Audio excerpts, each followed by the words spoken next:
Soyeon's response came without hesitation, her tone as cold and unyielding as steel. The path she laid out was uncompromising. Sever all ties with the Tang clan, including his father and grandfather. This was not merely a physical departure but a complete and irrevocable break from his lineage, from the very bonds that had defined his identity. Her words carried the finality of a command, yet she left the choice in his hands. The implications of her demand struck a deep chord within Moonchon. His chest tightened as he considered the enormity of what was being asked. The Tang clan, once his home and heritage, had already cast him aside, but his family, those who had remained in his corner, were a different matter entirely. To cut them off completely was a sacrifice that went beyond bloodlines. It was a renunciation of the only semblance of belonging he had left. But then, his resolve began to harden. Soyeon's voice echoed in his ears, reminding him of the stakes and the opportunity that lay before him. Revenge, his singular driving force, burned brighter than ever in his heart. He had endured too much, suffered too greatly, to falter now. The chance to reclaim his strength and fulfill his long-held vendetta was within his grasp, but it required this one final act of severance. He murmured to himself, his voice laced with both bitterness and determination, as he wrestled with his emotions. The echoes of betrayal and resentment fueled his resolve. Abandoning the Tang clan name had already been a necessary step. Abandoning the remnants of his family was but another sacrifice on the path to his goal. Finally, his gaze lifted, his expression resolute. The hesitation in his heart was replaced by an unwavering determination. For the sake of revenge, for the power to rise above his current state, he would cast aside the last fragments of his ties to the Tang clan. With a firm declaration, he made his choice, fully embracing the path that would transform both his body and his fate. Moonchon sat in seething frustration, his mind consumed by the pain coursing through his body and the bitter taste of defeat lingering in his thoughts. His gaze fell to his injured arm, or rather, the space where it once had been. The energy imbued in Taehyun's attack lingered like a venom, disrupting his natural recovery. Normally, his body's regenerative capabilities would have already restored him, allowing him to return to the battlefield. Yet now, he was reduced to this state, a harsh reminder of his current limitations. In his hand, he held a small pill, its surface smooth and glistening in the dim light. The pain suppression pill was both a lifeline and a curse. Without it, the agony of the regeneration process would be unbearable, a torment so profound it could shatter his mind and leave him utterly broken. Even with it, the toll on his spirit was immense. His grip tightened on the pill as his frustration deepened, his thoughts drifting back to the battle. He recalled the fleeting satisfaction of poisoning several Fire Realm masters with the blood from his severed arm. A desperate, calculated act that had allowed him a small measure of victory amidst his retreat. But that success felt hollow now, overshadowed by his inability to do more. The humiliation gnawed at him, a constant reminder of his inadequacy. His jaw clenched, and his teeth ground together as a surge of rage overtook him. His thoughts turned to Tang Yeon-Myeong, the source of his disgrace and suffering. The name burned in his mind like a brand, fueling the fire of his hatred. Munchon's resolve solidified, the path before him clear and unforgiving. To avenge this humiliation, to surpass the one who had brought him to his knees, he had no choice but to push himself further. The immortal demonic art, his ultimate weapon and salvation, would become his mastery. The intricate process of restoring Munchon's arm finally came to completion. Soyeon observed the result with a glint of satisfaction, her sharp gaze scrutinizing every detail of her work. There was no doubt in her mind. Munchon's aptitude for demonic arts was far beyond what she had initially expected. The cult master's decision to grant him the privilege of learning the immortal demonic art had not been misplaced. As Moonchon flexed his restored hand, a surge of power coursed through him. The sensation was unlike anything he had ever experienced. His martial prowess, once stagnant, now felt limitless. This was the essence of the immortal demonic art, a martial art shrouded in both mystery and fear, its potential bound only by the practitioner's ambition. He marveled at its capabilities, the regenerative properties allowing him not only to heal but to transcend the natural limitations of the human body. Yet his euphoria was short-lived. His gaze shifted toward Soyeon, who stood calmly nearby. His expression darkened as he noticed the restraints that still bound him. Despite his recovery, he remained confined, the chains a stark reminder of his current position. His voice broke the silence as he demanded answers, his gratitude tempered by suspicion. Soyeon's response came with the confidence of one who held all the cards. She reminded him of his initial limitations, the inadequacies that had required her intervention. While the immortal demonic art had indeed aligned with him, its full potential remained out of reach unless his body underwent further modification. The art, she explained, allowed for such changes without the risk of catastrophic side effects. Its creator, the legendary immortal demon, had used it to achieve unmatched strength within the cult, even daring to challenge the cult master himself. Her tone turned playful, almost mocking, as she warned Moonshon against following the same path. The tale of the immortal demon's rise and fall served as both an inspiration and a cautionary tale.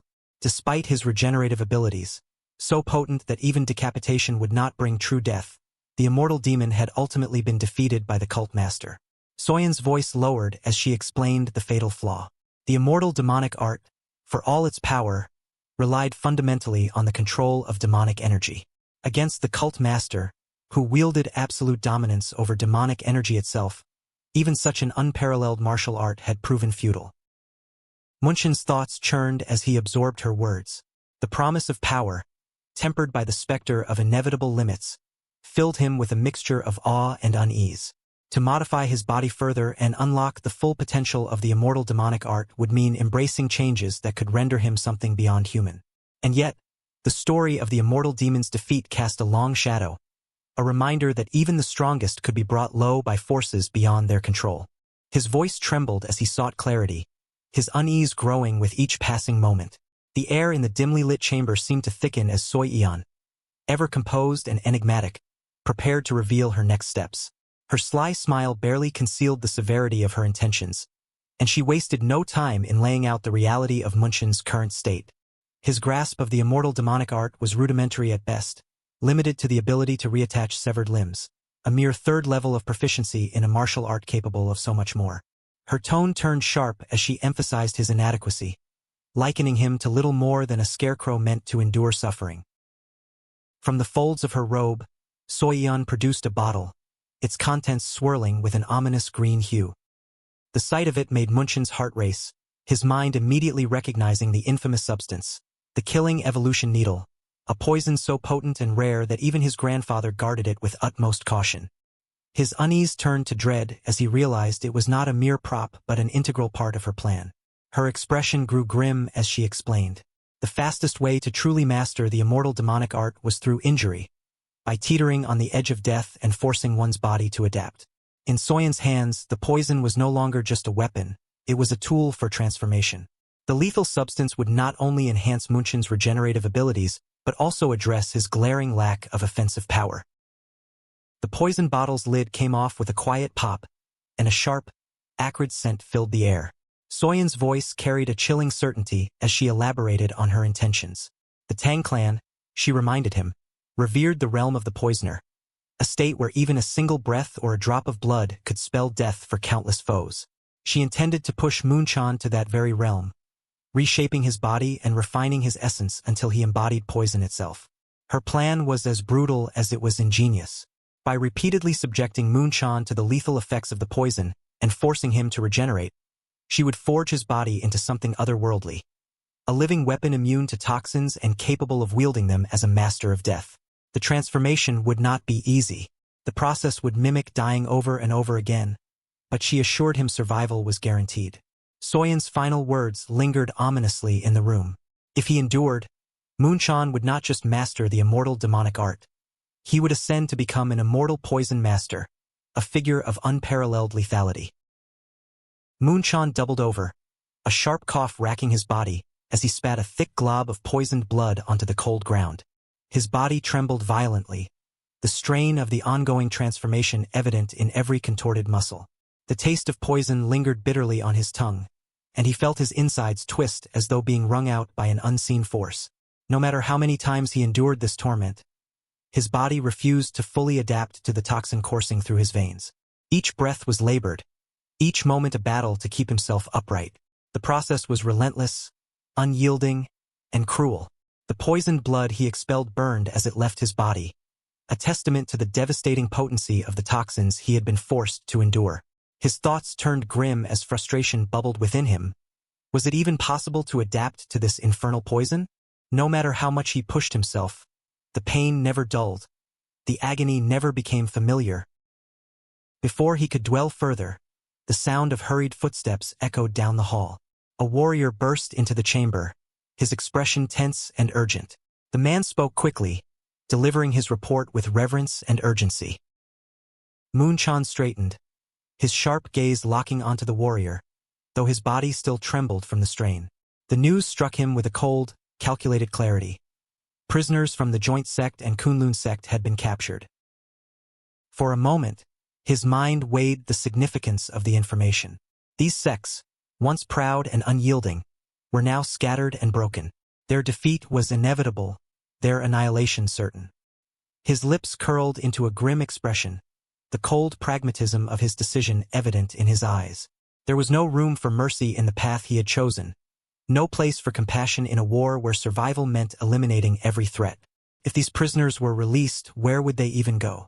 Their factions were in ruins, their hopes shattered. Munchan's voice was firm, his decision absolute. There would be no leniency for those who opposed the heavenly demon cult. He issued his command without hesitation, sealing the prisoners' fate.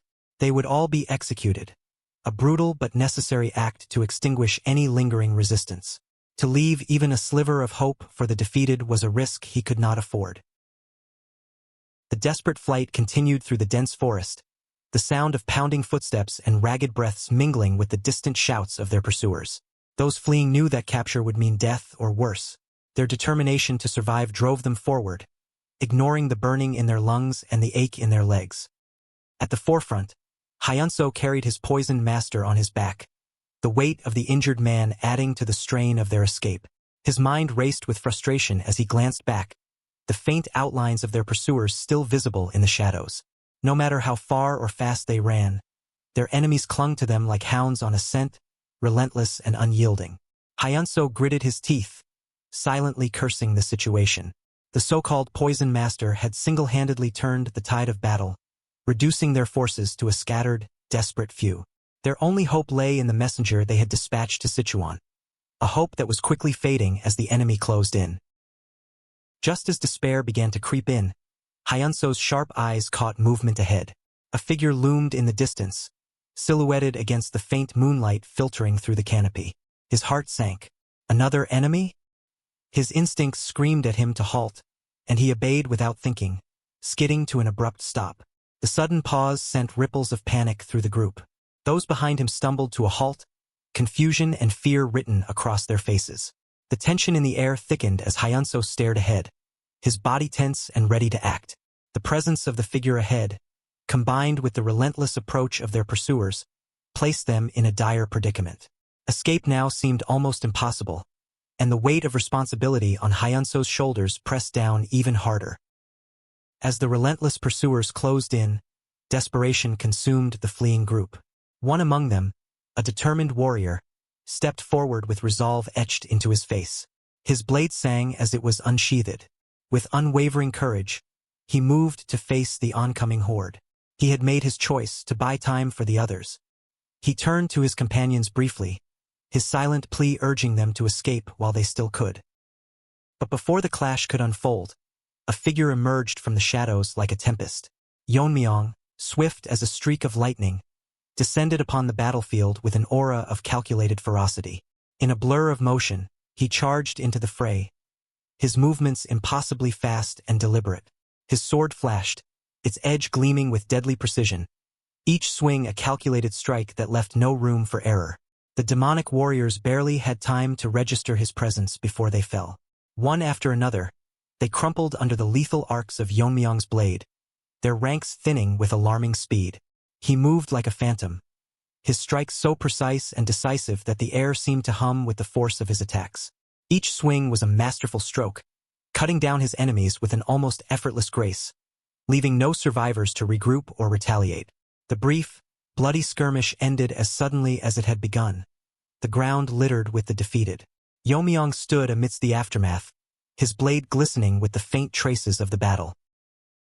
Hyunso's eyes widened in stunned disbelief as he recognized the figure who had come to their aid.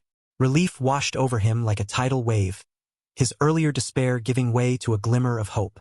The reinforcements they had prayed for had finally arrived, and with them, a chance to escape the deadly pursuit that had haunted their every step. Yeon-Myeong, having swiftly dismantled the pursuing demonic warriors, turned his attention toward the group.